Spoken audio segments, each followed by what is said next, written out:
שלום, אנחנו דנה ואסף, הורים של ליאור, ואנחנו רוצים לשתף אתכם על התהליך שעברנו ולמדנו למשך הטיפולים של ליאור בסרטן אקסטרנל רhabdoid טיומור בפרוטית השמאלית. ואני מקווה שדרך מה שאנחנו נגיד כאן וכל מה שעברנו, זה ייתן לכם קצת כלים איך מתחילים במסע הזה. הטיפ הראשון שהייתי נותן להורים שמתמודדים עם גידול נדיר כדוגמת הרhabdoid טיומור, בין אם זה באזור הפרוטית השמאלי בלוטת הרוק, או בין אם זה באזור הראש או הכליות, או כל אזור אחר שהתגלתה המחלה בו, שצריך להבין שמדובר בגידול נדיר, אלים ועיקש. ויכול להיות שבסוף לא משנה מה ננסה, התוצאות לא יהיו טובות. זה אולי נשמע כאיזושהי בשורת איוב, אבל זאת לא המטרה. המטרה שלי בטיפ שלי זה תהיו עם רגליים על הקרקע, ותבינו לאן אתם נכנסים. כי כשאתה מבין לאן אתה נכנס, יש לך את הכוח להתמודד. כשאתה תומן את הראש בחול, ואתה רק עושה מה שאומרים, אז אם חלילה קורה משהו, לא משנה מה, זה גם יכול להיות משהו טוב, רמת ההכלה שלך וההבנה שלך היא שונה לחלוטין, והבום הוא גדול מאוד. כשאתה מבין מהו סוג המחלה, ומה הסיכויים שלה, אז יש לך את המקום לקחת כוח, לאסוף כוחות, ולצאת למלחמה.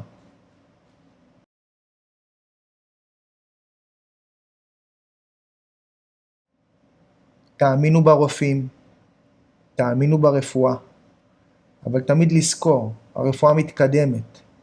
כל יום יוצא טיפול חדש, כל יום יוצא מחקר חדש. לא לפחד לשאול, לא לפחד להתעניין, לא לפחד גם להגיד לא, אני רוצה לבדוק. לא לפחד להתייעץ.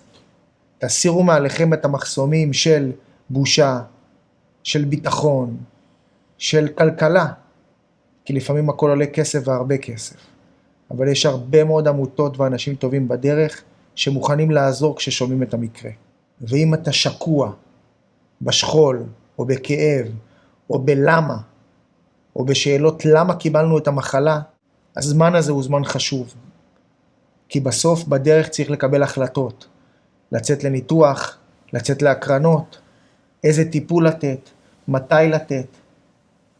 ואת ההחלטות האלה כשאתה מקבל אותם בצורה מפוקחת, אני חושב שאתה מקבל אותם בצורה הטובה ביותר.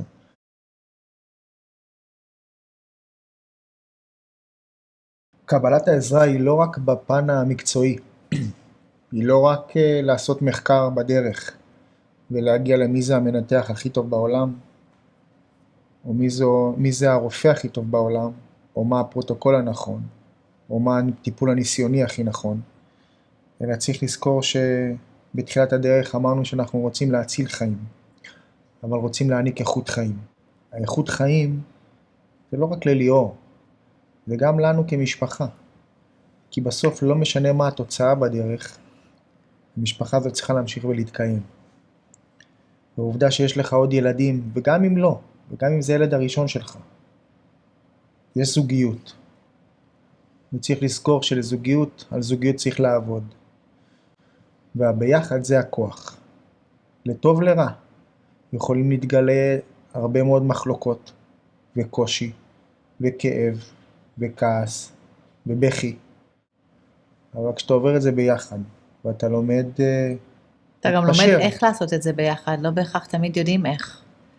שצריך פתאום לדבר עם הילד שלך על מה שהולך לקרות, אתה לא יודע איך לעשות את זה, כי זה לא משהו שאתה עובר ביום יום. ויש אנשים שיכולים לעזור ולעבור את הדרך הזאת, לעשות את הדרך קלה יותר. צריך לזכור דבר מאוד פשוט, לא כל אחד יכול לנהל את החמ"ל הזה. לא כל אחד יכול לאסוף את המידע הזה לבד. ואז יש פה עוד טיפ שהוא מרכזי נוסף. ישנם חברות, בנוסף לחברות שעושות בדיקות גנטיות, ישנם חברות שנותנות ליווי רפואי. ליווי בתמיכה רפואית מתחילת הדרך ועד סופה. כמובן שכל דבר שכזה כרוך בתשלום. אבל יש לך תמיד איזונים פה. מה אתה רוצה? אתה רוצה להציל חיים או לחסוך כסף? אני יכול להגיד שבמקרה הספציפי שלנו, תיעדנו כל דבר, וכל מסמך רפואי, כלשהו, כל מסמך שחתמנו עליו, כל פרוטוקול טיפול, כל תרופה שמקבלים, כל דבר שהוא, תיעדנו. כי הרבה פעמים כשאתה יושב מול הרופא, לא תמיד אתה תשב מול הרופא הספציפי שלך, ישנם עומס במחלקות, יש פעמים שהרופא לא נמצא והוא בכנסים והוא בחול. אתה במחשב לא עובד. ובסוף מגיע רופא מטפל אחר, שבסוף כולם מכירים את כולם, אבל לפעמים צריך לקבל איזשהו ידע מסוים, שעד שמוצאים אותו במחשב, ולפעמים הוא קיים או לא קיים, אתה בסוף האוטוריטה שיכול לבוא ולהגיד, הנה זה מה שקיבלתי, זה המסמך, זה התרופה שקיבלתי, זה המינון, וזה גם ימי האשפוז. ולפעמים יבואו ויגידו לך, אוקיי, אתה יכול להשתחרר הביתה. אבל אתה יכול לבוא ולהגיד, לא, בפרוטוקול הקודם אני נשארתי עוד יום, כי רציתי לעשות לדוגמה שטיפות, כי אני מודע לכך שכמות הכימותרפיה שילד מקבל, במיוחד במקרה שלנו שמדובר בתינוק בן חצי שנה, אם אתה תשלח אותו הביתה עם כמות כימותרפיה שכזאת ולא תעשה את היום שטיפות, אתה יודע שתופעות הלוואי שיהיו בבית אחרי זה, הן יהיו קשות יותר.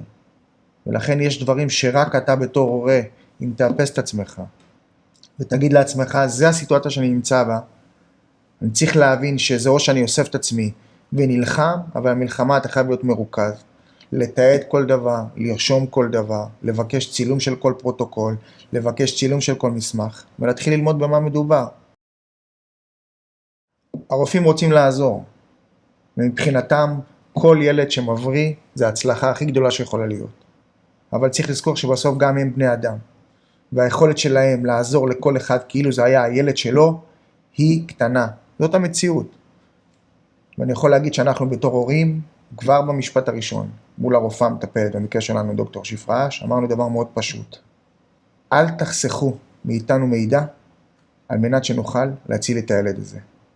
גם אם מדובר בטיפולים שלא ניתנים היום בארץ, או טיפולים ניסיוניים, או תרופות כאלה ואחרות שקשה להשיג אותם. גם אם אתם יודעים שאנחנו לא נהיה מסוגלים להשיג בהיבט הכלכלי, אל תחסכו מאיתנו את המידע. תנו לנו אותו ההורים. אנחנו כבר ננסה לראות את הדרך, איך אנחנו ננסה להשיג את זה. יש מספיק ארגונים ומספיק אנשים שיכולים לעזור במהלך הדרך. גם אם ידך אינה משגת. כי אני יכול להגיד מהניסיון שלנו כהורים, שאתה נחשף להרבה מאוד משפחות, שפשוט באות כל בוקר, אומרים להם, זה הטיפול שאתה מקבל, זה הטיפול שהם מקבלים, והולכים בסוף יום הביתה, או מאושפזים שבוע, ולאחר השבוע הולכים הביתה, וככה הימים עוברים. או שיהיה ניצחון, או שלא, או שהטיפול יצליח, או שלא, אבל לא שואלים יותר מדי שאלות, ולא בודקים, ולא לומדים. זה גם דרך, אבל אני יכול להגיד שלפחות בדרך שלנו, כשאתה מעורב יותר, אתה מבין יותר. אתה עומד על המשמר יותר. אתה יודע שהילד שלך צריך לקבל תרופה X, הוא באמת יקבל את התרופה, ולא בטעות יקבל תרופה אחרת. כי כשאתה לא שואל, אתה לא יודע. הרופא מטפל בסוף, גם הוא בן אדם. ואם הוא יכול לתת את מלוא תשומת הלב לכל מטופל, אז אולי המצב היה אחרת, אבל זה בלתי אפשרי בכמות העומס שקיימת. ולכן העזרה שלנו כהורים להם, היא קודם כל עזרה לילד שלנו. צריך לזכור שאנחנו נמצאים בטיפול, הילדים מקבלים הרבה מאוד נוזלים ושטיפות. כי למעשה כימותרפיה, לפחות במקרה שלנו, זה לא שאתה מקבל כימותרפיה 24 שעות ביממה, אבל אתה מחובר 24 שעות ביממה. זה אומר שגם אם קיבלת כימותרפיה למשך שעה, וקיבלת שטיפות, אתה למעשה תקבל את השטיפות לאורך היום. ורוב השטיפות האלה למעשה זה נוזלים, ומה שקורה שאם הילד התחיל במשקל מסוים, סתם לדוגמה עם 8 קילו, הוא יכול לסיים את היום שלו, הוא יכול להגיע גם ל9 קילו. וצריך לזכור שילד הוא מנופח בנוזלים. וצריך לשים לב לדברים האלה, כי לפעמים כשהמשקל שלו עולה, א' צריך לראות אם זה מנוזלים, כי אם כן יכול להיות שהוא לא מוציא מספיק שתן, וצריך לוודא לתת לו איזושהי תרופה שתעזור לו לשתן, ואם הוא כן הוציא, והעלייה הזאת היא כתוצאה מסיבה כזו או אחרת, העלייה במשקל יכולה לגרום לשינוי במינון, וזה משהו שצריך לשים לב אליו. מצד שני יכול להיות שהוא ירד, אבל המינון הוא גבוה מדי. ולכן כל הדברים האלה, כשאתה יודע אותם פעם אחת, אתה גם יודע לעקוב. כשאתה לא שואל, אתה לא שם לב להבדל. אני חושב שכל משפחה שמבינה בתחילת הדרך שיכול להיות שהיא תזדקק לקבל טיפול כזה או אחר בארצות הברית, לא משנה אם זה יהיה הקרנות או כל טיפול שהוא, צריכה להכין את עצמה מאוד מאוד. להכין את עצמה זה אומר קודם כל בדבר הבסיסי ביותר, זה דרכונים. אתה לא חושב על זה, אבל הליך בירוקרטי של להוציא דרכון, במיוחד לאמריקה עם ויזה לארצות הברית, הוא הליך מאוד ארוך. כמובן שהרשויות נרתמות לעזור ועושות את זה מהר, אבל בשביל זה אחד מהטיפים של כשגילית את המחלה ואתה יודע שמדובר בסוג שכזה, אל תחכה, תעשה שיהיה ושזה יישב בצד. בנוסף לזה, אם אתה יודע בפרוטוקול שהולך להיכנס שלב של ניתוח והקרנות, ואולי יהיה הצורך לעבור את הטיפולים האלה בחול, ולא משנה באיזה מדינה, תאריך לזה שבכל שלב שהוא, אם צריך, אתם תוך פרק זמן קצר של 24, 48, 72 שעות, מסוגל ויכול לעלות על מטוס ולנסוע לעשות טיפולים בחול. אחד הדברים המאוד מאוד חשובים, שבסופו של דבר עם כל המידע שאנחנו מקבלים, ואנחנו לא כל כך שמים לב אליה, וזה האינטואיציה, שהיא באמת קו מנחה. להקשיב למה שאנחנו באמת מרגישים, כי יש המון המון מידע. וגם אובר מידע יכול לפעמים גם לגרום לנו גם לקפוא, ופתאום אנחנו לא יודעים אז מה לעשות. ועם זאת, שאמרנו לשתף מידע, לקבל מידע, מאוד מאוד מאוד חשוב, וכמה שזה קשה, לשתף את הילדים בהכל. צריך לדעת לשלב את זה ביחד, לשתף. כמו שיונתן שאל אותי בהתחלה, אמא, אפשר למות מזה? אמרתי לו, כן. אפשר למות מזה, כמו שאפשר למות מאוד הרבה דברים. אנחנו תמיד מפחדים לדבר על זה, על הדברים האלה, לא מדברים על האסונות, לא מדברים על מחלות, לא מדברים על מוות. וכשהאמת נמצאת, הרבה יותר קל לתפקד. זה אחד מהטיפים, אני חושב, הכי גדולים שאנחנו כהורים יכולים לתת, שחוו גם את המחלה ואת הדרך הארוכה הזאת, וגם חווים שכול. אין ספק שימים יגידו את היכולת שלנו להתמודד, שלנו ושל ילדינו. אבל העובדה שאתה משתף בתחילת הדרך את הילדים, ולא מסתיר שום דבר, ומספר להם ברמה שילד יכול להכיל ולהבין את זה, וחושף אותם לבתי חולים, לא מתוך המקום של הכאב ושל הפחד ושל המחלה, אלא מתוך המקום של השמחה, מתוך המקום של הנתינה, מתוך המקום שהילדים שלנו היו נהנים לבוא לבית החולים.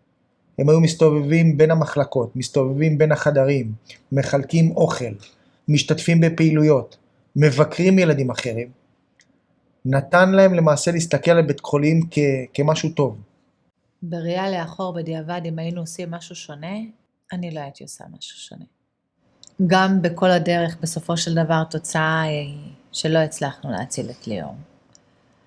וכמו שאני גם אומרת לילדים שלי, את הרבדואית יומור לא הצלחנו לנפץ, אבל הצלחנו לנפץ המון אתגרים בדרך. ולכן גם לא הייתי עושה שום דבר שונה. וזה נתן לי הרבה פעמים לעבור קשיים ולהיות בצמתים, ולהיות נאמנה לעצמי ולעצמנו, בשיתוף פעולה, בלדבר, בלראות את האחר. זה מה שחשוב, כי בסופו של דבר אנחנו לא יודעים מה יהיה. אבל לאורך כל הדרך אנחנו יכולים בשנייה לשרוף מערכת יחסים, ולהתנתק בכלל מכל קשר שיש לנו עם הסביבה הקרובה והרחוקה, וגם ליצור יש מאין, להיות כל הזמן ביש, לא לראות מה אין גם. אז אנחנו מקווים שעזרנו לכם, ואם יש לכם עוד שאלות, אתם יכולים לפנות לעמותה וליצור איתנו קשר דרך העמותה, ונשמח לעזור לכם.